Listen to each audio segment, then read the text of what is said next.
ఇదే మన dream city venture. అన్ని గవర్నమెంట్ అప్రూవల్స్తో అద్భుతమైన డెవలప్మెంట్స్తో డ్రీమ్ సిటీ వెంచర్ రెడీగా ఉంది.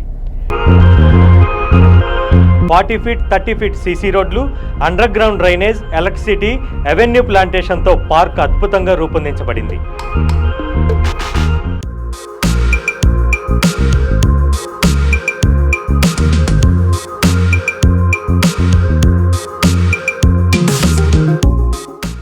ఇక్కడ నుంచి కేవలం 300 మీటర్ల దూరంలోనే రీజనల్ రింగ్ రోడ్ రాబోతుండటంతో ఇప్పుడు మనం తక్కువలో ఇక్కడ కొన్న ప్లాట్ విలువ అతి తక్కువ టైంలోనే ఎక్కువ రిటర్న్స్ని తెచ్చిపెడుతుంది. ఇంకా కొద్ది ప్లాట్స్ మాత్రమే అవైలబుల్గా ఉన్నాయి కాబట్టి ఇప్పుడు తీసుకుంటే మనకు కావాల్సిన ప్లాట్స్ని సెలెక్ట్ చేసుకోవచ్చు. మరి ఇంకెందుకు ఆలస్యం, ఒక్కసారి డ్రీమ్ సిటీ వెంచర్ని సందర్శించండి. అద్భుతమైన రిటర్న్స్ని తెచ్చిపెట్టే ప్లాట్స్ని సొంతం చేసుకోండి.